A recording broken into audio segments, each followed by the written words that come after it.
والحمد لله كثيرا وسبحان الله وبحمده بكرة وأصيلا ونشهد أن لا إله إلا الله ولا نعبد إلا إياه ونشهد أن سيدنا ونبينا محمد رسول الله ورحمته المهتدى صلى الله وسلم وبارك على سيدنا محمد الأمين وعلى آله وأصحابه الطيبين الطاهرين أما بعد فأوصيكم ونفسي بتقوى الله العلي العظيم القائل في كتابه الكريم أعوذ بالله من الشيطان الرجيم إنا أعطيناك الكوثر فصل لربك وانحر إن شانئك هو الأبتر.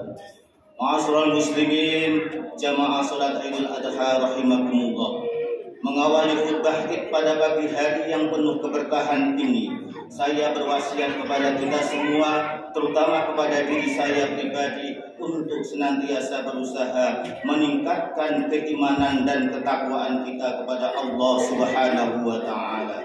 Kapanpun dan dimanapun kita berada, serta dalam keadaan sulit apapun dan dalam kondisi yang bagaimanapun, dengan cara melaksanakan segenap kewajiban dan menjauhi segala larangan Allah Subhanahu wa Ta'ala.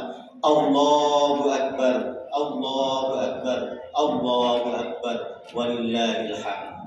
Hadirin jamaah salat Idul Adha rahimakumullah. Di pagi hari raya kurban ini, saya akan menyampaikan khutbah mengenai kesolehan Nabi Ibrahim alaihissalam dan keluarganya. Seorang nabi yang kisah keteladanan hidupnya selalu diceritakan setiap kali kita merayakan Idul Adha. Hadirin rahimakumullah. Keluarga Nabi Ibrahim adalah keluarga yang soleh.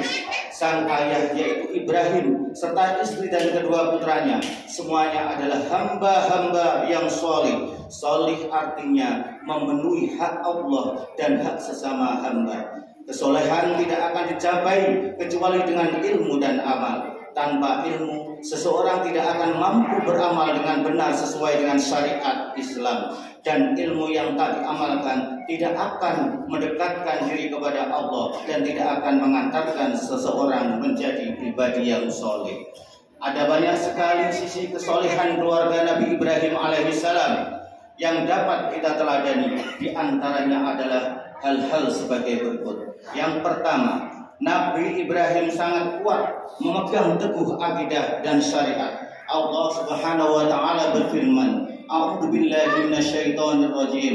Ma kana Ibrahimu yahudiyyan wala nasraniyyan walakin kana hanifan musliman wa ma kana minal musyrikin.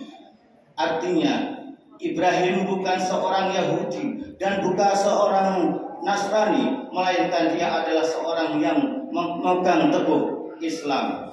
Dia bukan pula termasuk golongan orang-orang musyrik. Nabi Ibrahim alaihissalam sebagaimana nabi-nabi yang lain adalah maksum, selalu dijaga oleh Allah dari kufur dan syirik, dosa-dosa besar dan dosa-dosa kecil yang menunjukkan kehinaan jiwa baik sebelum maupun setelah diangkat menjadi nabi. Nabi Ibrahim alaihissalam tidak pernah sedikit pun meragukan ketuhanan Allah Azza wa Jalla. Beliau tidak pernah menyembah selain Allah, tidak pernah menyembah bulan, bintang dan matahari. Nabi Ibrahim tidak pernah menjual berhala bersama ayahnya. Nabi Ibrahim tidak pernah memintakan ampun dosa kepada Allah untuk ayahnya yang musyrik. Dan Nabi Ibrahim tidak pernah meragukan sifat qudrah, kemahakuasaan Allah Subhanahu wa Ta'ala. Beliau juga tidak pernah berdusta dalam setiap ucapannya.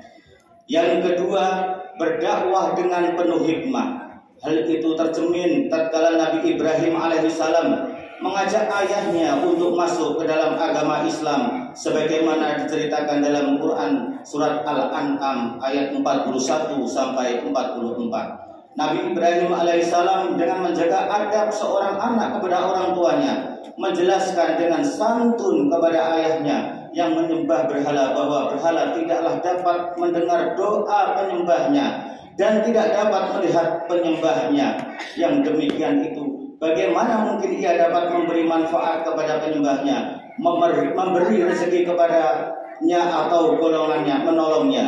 Ibrahim mengajak ayahnya untuk menyembah kepada Allah semata, satu-satunya Tuhan yang berhak dan wajib disembah. Ketiga, berilmu, memiliki hujah yang kuat dan bermakruf nahi mungkar dengan penuh keberanian.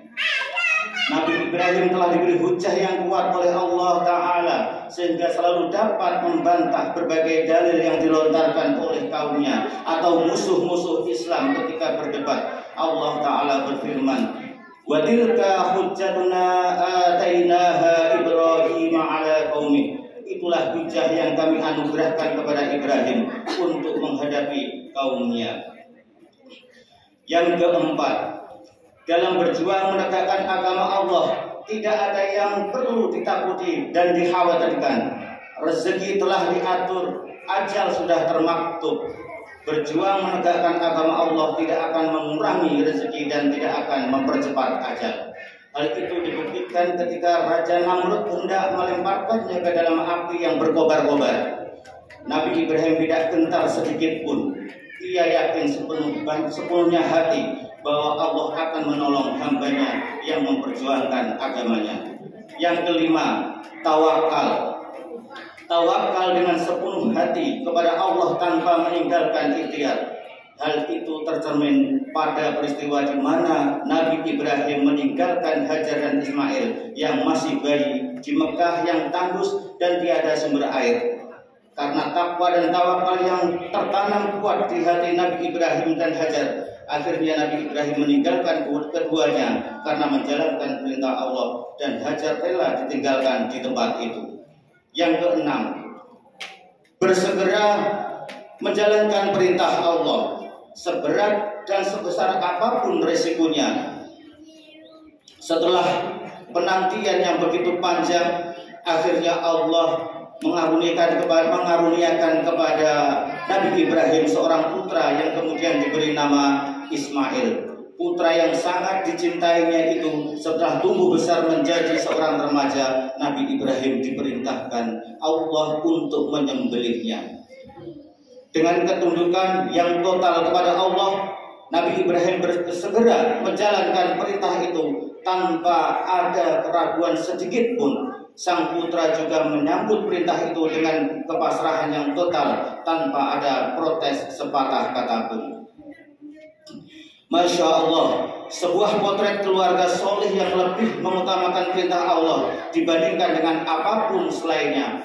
Ayah dan anak saling menolong dan menyemangati untuk melaksanakan perintah Allah. Dialog indah di antara keduanya terekam dalam Al-Quran sebagaimana dikisahkan oleh Allah. A'udzu billahi minasyaitonir rajim. Qala ya bunayya inni ara fil manami anni atbahuka fanzur madza tara. Ibrahim berkata, "Duhai putraku, sesungguhnya aku melihat dalam mimpi bahwa aku menyembelihmu, maka pikirkanlah apa pendapatmu." Quran surat As-Saffat ayat 102. Sebagaimana kita tahu bahwa mimpi para nabi adalah wahyu, sedangkan perkataan Nabi Ibrahim kepada putranya, "Maka pikirkanlah apa pendapatmu," bukanlah permintaan pendapat kepada putranya apakah perintah Allah itu akan dijalankan ataukah tidak. Juga bukan sebuah keraguan-raguan. Nabi Ibrahim hanya ingin mengetahui kemantapan hati putranya dalam menerima perintah Allah Subhanahu wa Ta'ala. Lalu dengan kemantapan dan keteguhan hati, Nabi Ismail menjawab dengan jawaban yang menunjukkan bahwa kecintaannya kepada Allah jauh lebih daripada kecintaannya kepada jiwa dan dirinya sendiri. Qala ya abadi f'al ma tu'mar satajiduni insyaallahu minas shabirin. Ismail menjawab, "Wahai ayahandaku, kerjakanlah apa yang diperintahkan kepadamu. Insya Allah engkau akan mendapatiku termasuk orang-orang yang sabar." Jawaban Nabi Ismail yang disertai dengan insya Allah menunjukkan keyakinan sepenuh hati dalam dirinya bahwa segala sesuatu terjadi dengan kehendak Allah. Apapun yang dikehendaki Allah pasti akan terjadi, dan apapun yang tidak dikehendaki Allah pasti akan tidak terjadi. Allahu Akbar, Allahu Akbar, Allahu Akbar, walillahil hamd. Hadirin jamaah salat Idul Adha rahimakumullah. Demi mendengar jawaban dari sang putra tercinta, Nabi Ibrahim alaihissalam lantas menciumnya dengan penuh kasih sayang sembari menangis terharu dan mengatakan kepada Ismail, "Nikmal aunu anta ya bunayya ala amrillah." Engkaulah sebaik-baik penolong bagiku untuk menjalankan perintah Allah. Duhai putraku. Nabi Ibrahim alaihissalam kemudian mulai menggerakkan pisau di atas leher Nabi Ismail. Akan tetapi pisau itu sedikit pun tidak dapat melukai leher Nabi Ismail. Hal ini dikarenakan pencipta segala sesuatu adalah Allah Subhanahu wa Ta'ala. Pisau hanyalah sebab terpotongnya sesuatu, sedangkan penciptanya terpotong sesuatu, dan pencipta segala sesuatu tiada lain adalah Allah Subhanahu wa Ta'ala. Sebab tidak dapat menciptakan akibat. Pisau tidak dapat menciptakan terpotongnya leher Nabi Ismail, sebab maupun akibat keduanya adalah ciptaan Allah Subhanahu wa Ta'ala. Hadirin yang berbahagia, berkat takwa, sabar dan tawakal serta ketundukan total yang ditunjukkan oleh Nabi Ibrahim dan Ismail serta Hajar, Allah kemudian memberikan jalan keluar dan mengganti Ismail dengan seekor domba jantan yang besar dan berwarna putih yang dibawa malaikat Jibril dari surga. Hal itu dikisahkan dalam Quran As-Saffat ayat 106 sampai 107. Ma'asyiral muslimin jamaah salat Idul Adha rahimakumullah. Akhirnya kita berdoa, semoga Allah menganugerahkan kepada kita kekuatan dan untuk meneladani kesolehan Nabi Ibrahim alaihissalam dan keluarganya. Amin ya mujibas sa'ilin. Aqulu qawli hadza wa astaghfirullah li wa lakum fastaghfiruhu innahu huwal ghafurur rahim.